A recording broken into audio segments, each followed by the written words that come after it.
Welcome to the Bull, the Bear, and the Ugly. Before I start, please join me tonight during the Asia sessions this Monday through Thursday from 8 to 10. I'm hosting the session for My Fund the Future, so go to My Fund the Future's YouTube or SK Trading YouTube.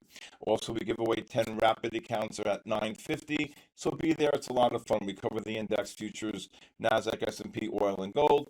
And also, if anybody would like a 5-day free trial, please text me your full name and email to my cell phone number at 914-500-7484 to my live Discord. We give them out every Monday for free for 5 days.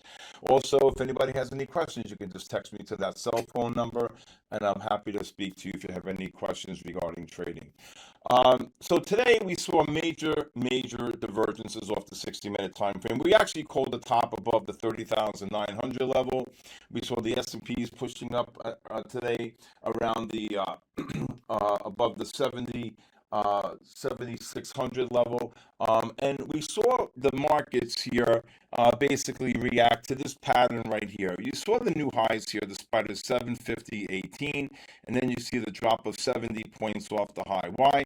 You're pushing up on the price into the negative MACD. This is a no-no. Look at Coinbase, another great pattern here. You're pushing up into the negative MACDs on the opening here on the 60-minute time frame. You can see this pattern, very bearish, very bearish. And guess what? In the end, all you want to do is just understand that when you see these negative MACDs, look out below, right? So basically, if you, Palantir was another one, PLTR. Look at Palantir pushed up above the 128 level. Look at this. I mean, where are you going with this negative MACD here?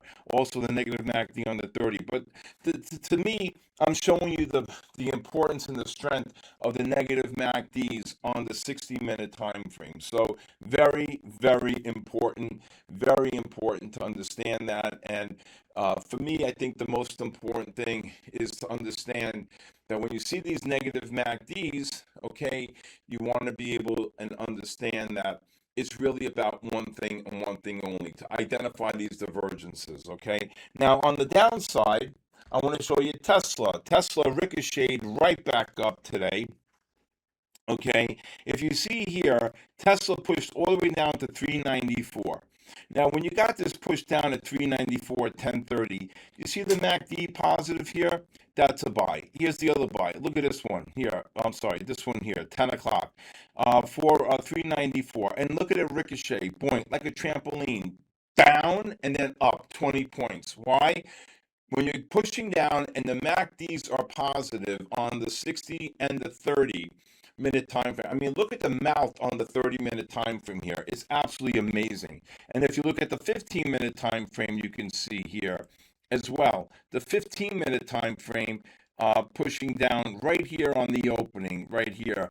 All three MACDs were bullish, meaning that they were positive, yellow over blue. So when you got the push down, really understanding how these divergences work, it was like a trampoline, down, boing, and bang, right back up. So there was no way in hell you should not have been looking for longs, as we were saying in the opening, that these were really great monster long patterns. So again, I wanted to show you that there, okay? Also, today, the NASDAQ futures reversing to sell on the 60-minute time frame right here. Beautiful. Negative MACD above. The 15s are negative. The 30s are negative, right?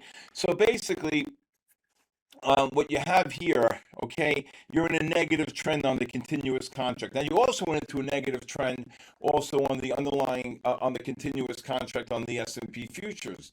So now, watch what happened today. We went on the 15-minute time frame. We're negative here on the 60. Okay, the 15's negative, so now you're in a complete sell disconnect. So every rally on the 15-minute time frame, the spiders were a complete short. Okay, but now when the 30-minute time frame reversed to sell, putting it into a complete negative trend, it not only went into a negative trend on the underlying ETFs on the 15, 30, and 60, it also correlated with what? The continuous contract. So now you're in a full-blown sell mode on the index futures, right? And the underlying spiders on all three time frames. So it's going to be very hard for the market to get any kind of momentum, knowing that the SPY is negative on all three time frames. Okay, so that's we'll get into that in part two here today. We also saw the likes of Broadcom today reversing to sell here on the 30-minute time frame. You can see the 15s negative, but once this 30 reversed to sell, look at this beautiful short right here off the 30-minute time frame, 397, and you can see the caboose in here. Remember, this is a pattern. You're getting overbought into the negative MACD. You're 1, 2, 3, 4, 5, 6 bars. You can see the drop here. So again, the 30-minute reversing to sell, correlating with the 15. And now tomorrow, well, looks like we're going to get a big sell reversal on the 60-minute. So this is going to be a problem here for Broadcom tomorrow. Again, it gapped up here today. You can see the gap up here on the 30-minute time frame. And if you look at the 60-minute time frame, was still bullish here, but when it pushed up on the 60, you can see how the 30-minute MACD really halted the move upward. But again, once that 30 reversed to sell and it correlated and with the 15, you go into a sell disconnect, and then you short the bounce on the 15 and the 30-minute time frame, and it had nowhere to go, especially when you're getting overbought into that negative MACD. It's an absolute caboose. So again, teaching these divergences are very important, all right?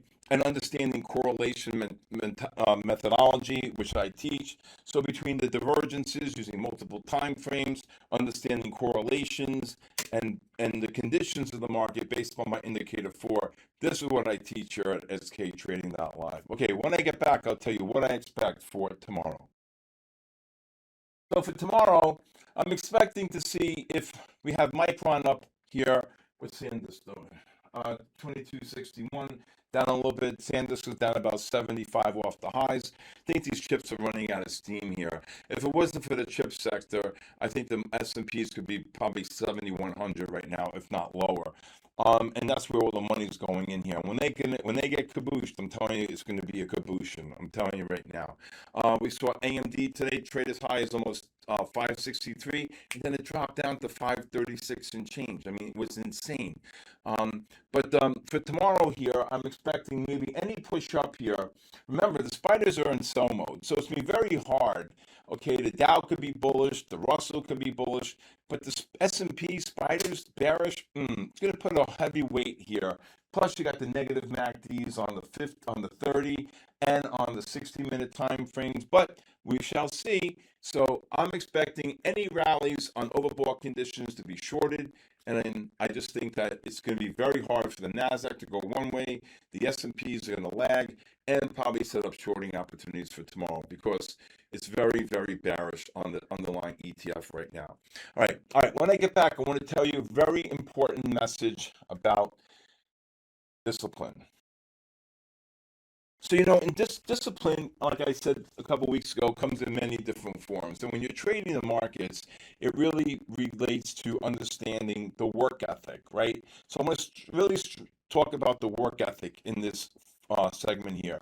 So as I said, discipline comes in many forms, but discipline comes in your work ethic. This whole weekend, I worked. Even though it was Father's Day, I was here looking at charts and getting prepared for Monday, getting in a good feel on the bigger time frames, the daily, the weekly, the monthlies, and looking at the underlying ETFs and looking at the patterns that I'm looking at on the bigger time frames, like the weekly, the daily.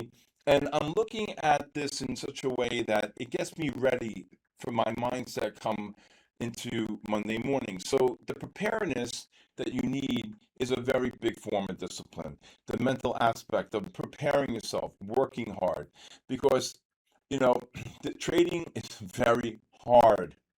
But I'm here to help you learn and give a path where you can actually succeed in this game and be very successful to help yourself and your family. And that's all my wish to you is really truly about. So discipline, prepare yourself, get ready, understand what you're looking at, do the work, put the time in, learn, watch my videos. If you're part of my community, watch the stream, watch my podcast, watch the Asia markets. But again,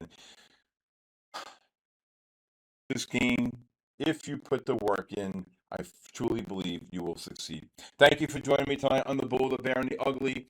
If you'd like to, please hit the subscribe button. Please leave a comment. If you'd like to join my community of traders from all around the world, please go to my website, sktrading.live. We have a whole slew of new technology coming out, hopefully in the next 30 days. It's mind-boggling, okay? Also, if you'd like to reach me, you could text me at 914-500-7484. I always return a call or a text.